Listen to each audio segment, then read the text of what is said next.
बिस्मिल्लाहिर्रहमानिर्रहीम अस्सलामुअलैकुम वरहमतुल्लाहि वबरकातुहू। क़यामत की निशानियों के हवाले से हम समाअत फरमा रहे थे। ये दूसरा पार्ट आप समाअत फरमा रहे हैं। याद रखें, क़यामत कायम होने से पहले कुछ निशानियाँ नबी करीम सल्लल्लाहु अलैहि वसल्लम ने बयान फरमाई, जिनमें से बहुत सारी निशानियों का ज़ुहूर हो चुका है, जिन्हें छोटी छोटी निशानियाँ कहा जाता है।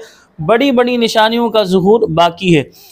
आइए अपने मौजू को हम आगे बढ़ाते हैं। क़ुर्ब क़यामत के वक्त कौन सी चीज़ें जो है ज़मीन से उठा ली जाएंगी। याद रखें, जब क़यामत कायम होगी तो कुरान मजीद जो पहले मसहफ़ों से, उसके बाद लोगों के दिलों से तमाम उलूम, इसी तरह हजराए अस्वद, मकाम इब्राहीम, हज़रत सैयदना मूसा अलैहिस्सलाम का ताबूत, और जो है सेहून और जेहून, दजला, फुरात और नील, ये 5 नहरें, जब ये तमाम चीज़ें रूए ज़मीन से उठा ली जाएंगी तो लोग दीनों दुनिया की भलाइयों से महरूम हो जाएंगे।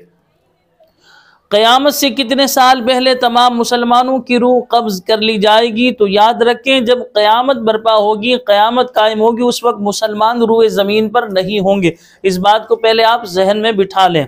तो क़यामत कायम होने से 40 साल पहले मुसलमानों की रूह कब्ज़ कर ली जाएगी, और वो इस तरह के एक खुशबूदार ठंडी हवा चलेगी जिससे तमाम मुसलमान फोत हो जाएंगे।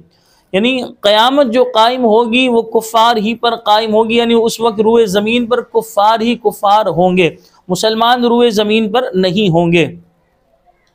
क्या कोई ऐसा ज़माना भी आएगा कि जब किसी के यहाँ औलाद पैदा ना होगी? जी हाँ, क़ुर्ब क़यामत के वक्त जो है हज़रत सैयदना ईसा अलैहिस्सलातु वस्सलाम की वफ़ात के बाद जब तमाम मुसलमानों की रूह कब्ज़ कर ली जाएगी, तब ऐसा ज़माना आएगा जिसमें किसी के यहाँ औलाद ना होगी। क्योंकि अब जाहिर सी बात है, औलाद नहीं होगी मुसलमानों के यहाँ तो आगे नस्ल का सिलसिला नहीं चलेगा, क्योंकि क़यामत कायम होनी है। तो अगर औलाद होगी तो जाहिर सी बात है फिर वो आगे उन पर ही, यानी कि क़यामत बर्पा होगी। तो लिहाजा अल्लाह तबारक व तआला की मशीयत ये है कि जब क़यामत कायम होगी तो उस वक्त रूए ज़मीन पर कुफ़ार ही कुफ़ार होंगे। क़ुर्ब क़यामत में किस हस्ती की सांस की खुशबू जो है हद निगाह तक पहुँचेगी? तो हज़रत सैयदना ईसा अलैहिस्सलाम की सांस की खुशबू जो है ये वहाँ तक पहुँचेगी जहाँ तक उनकी नज़र जाएगी। इमाम मेहदी रहमतुल्लाहि ताला अलैह कब और कहाँ ज़ुहूर फरमाएंगे? तो रमज़ानुल मुबारक के महीने में हरम शरीफ में हाजिर होंगे।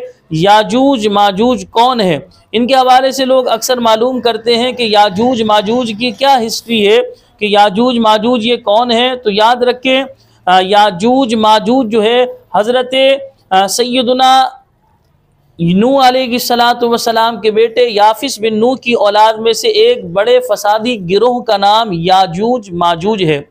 ये जो है बेहद जंगजू और खूनख्वार, वहशी और जंगली जानवरों की तरह रहते हैं। मौसम बहार में अपने गारों से निकलकर तमाम खेतियां और सब्जियां खा जाते हैं और खुश्क चीज़ें लाद कर ले जाते थे, और ये आदमियों और जंगली जानवरों तक को खा जाते थे। हज़रत ज़ुल्क़रनैन ने दीवार बनाकर इनको एक जगह कैद कर दिया था। ये याजूज माजूज की मुख्तसर हिस्ट्री है।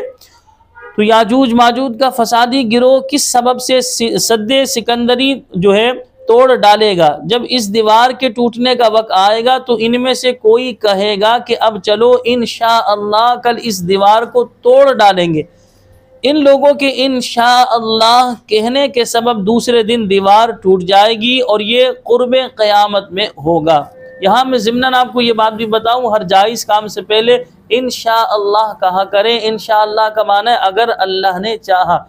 तो बाज़ दफ़ा हम अपनी नीयत का इज़हार करते मैं फ़लाँ काम करूँगा, फ़लाँ चीज़ लाऊँगा, फ़लाँ जगह बयान करने जाऊँगा, या फ़लाँ नेकी का मैं काम करूँगा, या कल रोज़ा रखूँगा। तो इंशाअल्लाह कहा करें, यानी अगर अल्लाह ने चाहा। याजूज माजूज का खुरूज कब होगा? तो दज्जाल को कत्ल करने के बाद हज़रत सैयदना ईसा अलैहिस्सलातु वस्सलाम को हुक्म इलाही होगा कि मुसलमानों को कोहे तूर पर ले जाओ। मुसलमानों के कोहे तूर पर जाने के बाद याजूज माजूज ज़ाहिर होंगे। याजूज माजूज किस सबब से हलाक कर दे जो है हलाक होंगे। हज़रत सैयदुना ईसा अलैहिस्सलातु वस्सलाम की दुआ से उन लोगों की गर्दनों में कीड़े पैदा हो जाएंगे और ये सब हलाक हो जाएंगे। याजूज माजूज की हलाकत के बाद दुनिया के क्या हालात होंगे, तो ऐसी बारिश होगी कि ज़मीन को हमवार करके छोड़ेगी। ज़मीन को हुक्म होगा कि अपने फल उगा और अपनी बरकतें जो है निगल दे, और आसमानों को हुक्म होगा कि वो अपनी बरकतें उंडेल दे। तो हालत ये होगी कि एक अनार एक गिरोह खाएगा और इसके छिलके के साए में 10 आदमी बैठेंगे, और दूध में ये बरकत होगी कि एक ऊँटनी का दूध जो है जमात को काफ़ी होगा, यानी पूरी एक जमात पी लेगी। एक गाय का दूध कबीला भर को और एक बकरी का खानदान भर को किफ़ायत करेगा। क़यामत की निशानी सूरज के मगरिब से तुलू होने के बाद क्या होगा, तो इस निशानी के ज़ाहिर होते ही तौबा का दरवाज़ा बंद हो जाएगा, और ये उस वक्त का और जो है उस वक्त का इस्लाम जो है यानी मुसलमान होना ये मोतबर नहीं होगा। पहली बार सूर फूकने के बाद जब कुछ जो है फना हो जाएगा तो अल्लाह ताला क्या फरमाएगा, तो अल्लाह ताला फरमाएगा लिमनिल मुल्कुल यौम, आज किसकी बादशाहत है। यानी जब पहली बार सूर फूका जाएगा, सब कुछ जब फना हो गया, तो अल्लाह ताला ये बात इरशाद फरमाएगा लिमनिल मुल्कुल यौम, आज किसकी बादशाहत है।